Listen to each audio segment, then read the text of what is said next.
I didn't argue when my wife said, "You don't need to know what happens on a girl's trip. That's why you're blocked till I'm home." I kissed her goodbye, carried her suitcase, and let the mask slip back over my face. Trust is like virginity. Once it's gone, it stays gone. 10 years photographing other people's worst moments taught me that. You'd think a private investigator would know better than to believe in happily ever after. But there I was, eating eggs across from Isabella, while she smiled like butter wouldn't dare melt on her tongue. For a decade, I convinced myself she was the exception, the harbor in a job that's all rip currents and wreckage. We lived in a modest 3-bed ranch I'd bought after exposing a tech CEO's creative accounting. Quiet street, nosy neighbors, safe. Her word, not mine. She'd laugh at my habits, double-checking locks, clocking exits, keeping my back to the wall at dinner. "Relax, babe. Not everyone's out to get you." And the fool that I was, I believed her. Her friends never did. Lauren, twice divorced, and morally elastic.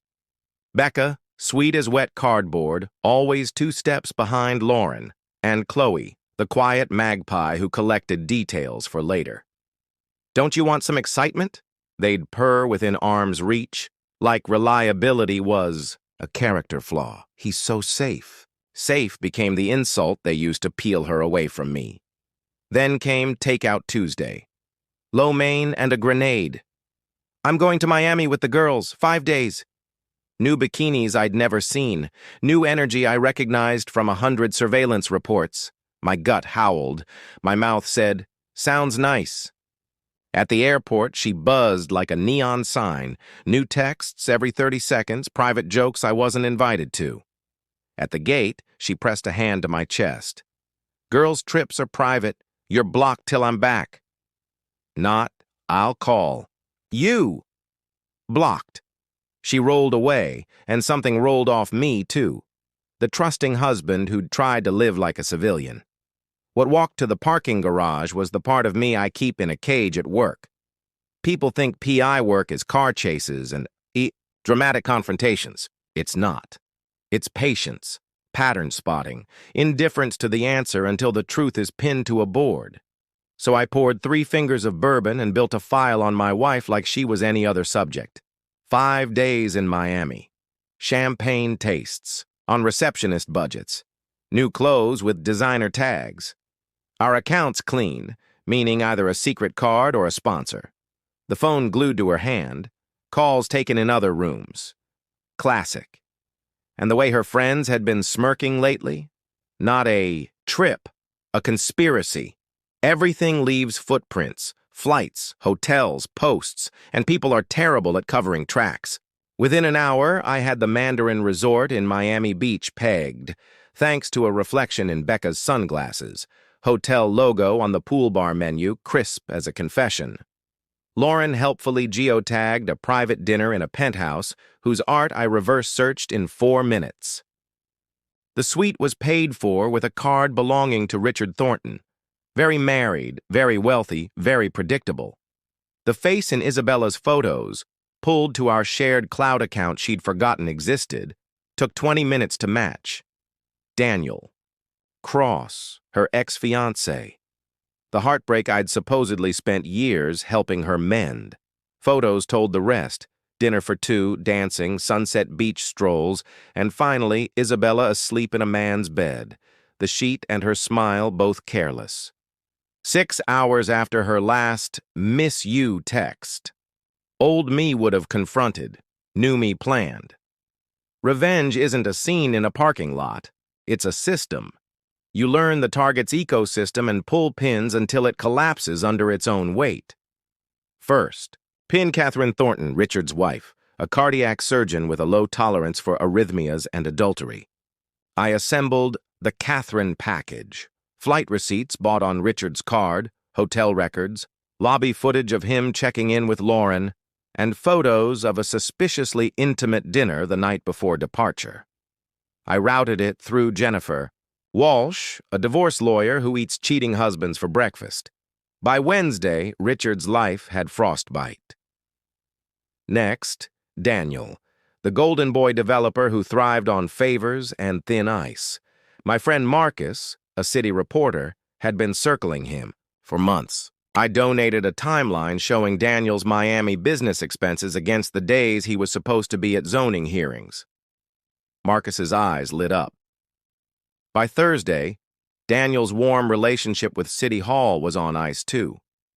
But I kept the sharpest blade for Daniel's personal life. His girlfriend, Emily Sanders, a third-grade teacher who'd packed him snacks for a wellness retreat. She deserved more than an anonymous email.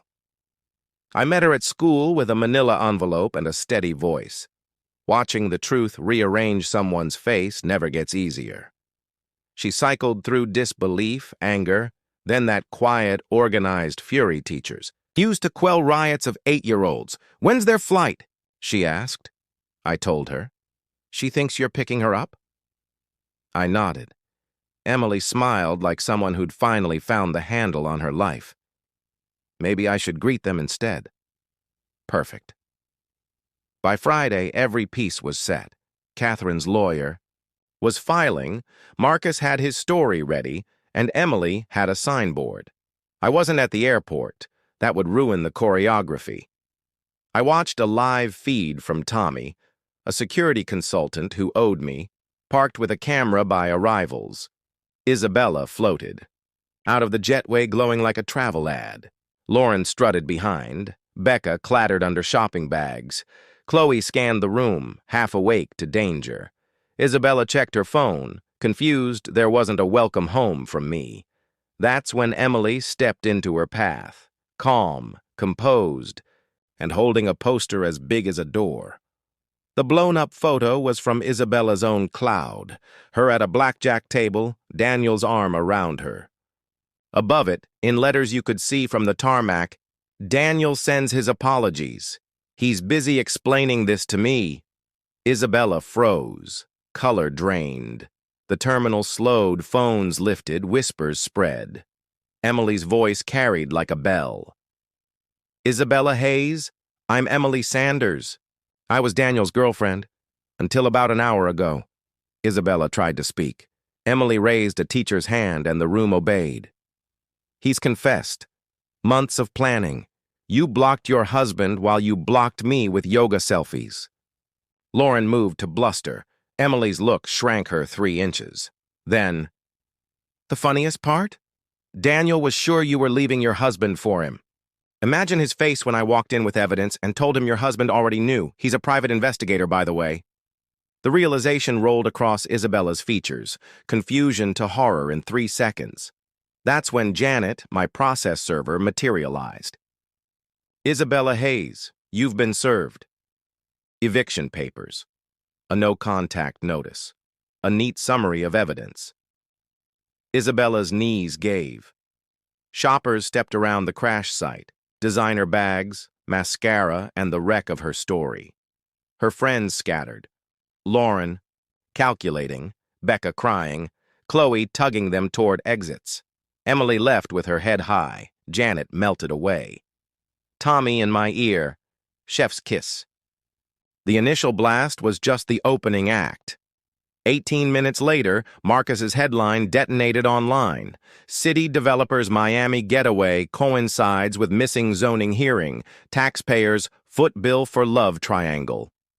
The article laid out dates, charges, photos, and a credit card trail that made auditors salivate. Daniel called me, voice cracking with anger and fear. You did this. You did this, I corrected. Stay away from Isabella, leave Emily alone, and pray the city. Attorney is in a forgiving mood. Meanwhile, Catherine's lawyer froze Richard's accounts and hired a forensic accountant. Within hours, Richard was turning state's evidence on Lauren, complete with screenshots that recast consulting as what it really was. Lauren's world evaporated. Boyfriend gone, social club membership revoked, favorite restaurant mysteriously, fully booked forever. Her parents learned the truth at a charity gala. She blocked them. Rock bottom looks like that sometimes. Becca lost her receptionist job. The dentist was Richards. Phones stop ringing when your name is attached to messy headlines. Old friends didn't rush to catch her. Bridges burned for years don't rebuild. Overnight. Chloe's husband ran the numbers and moved into the guest room. Questions don't vanish when the math doesn't add up. Emily, saintly schoolteacher Emily, had a brother at the IRS. She didn't waste him. Daniel's audit blossomed into a criminal investigation. His partners bailed. Contracts froze. Lawyers multiplied. I didn't answer Isabella's text. "I'm sorry, please call." Sorry is just, I'm caught with better lighting. Instead, I erased her. Movers cleared her belongings by noon Saturday. My place looked like a model home by 2. Joint accounts closed, cards canceled, beneficiaries updated, new passwords, new two-factor, new phone number. My attorney sent a cease and desist that read like a thunderclap and included a tidy ledger of the $18,000 she'd siphoned from Miami. Her bargain basement lawyer replied, "Message received, no further contact." I burned our last photo in the fire. Pit. Watching the paper curl felt like a soul exorcism. Not joy, not triumph. Peace. The aftershocks kept rolling without me. Richards Bank audited its own VP. Never wise to steal from the house. He lost the marriage, the money, then the freedom. Lauren's currency, men with money, stopped taking her calls. Becca faded home to Ohio. Chloe's marriage snapped. Daniel's life became courtrooms and subpoenas. Emily called me when he tried the grand gesture at her school. She had security walk him out and phoned his bail officer.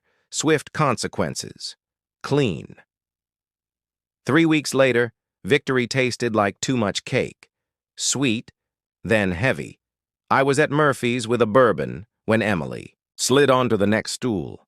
Hair shorter, clothes sharper, eyes older. "If it isn't the puppet master," she said, clinky,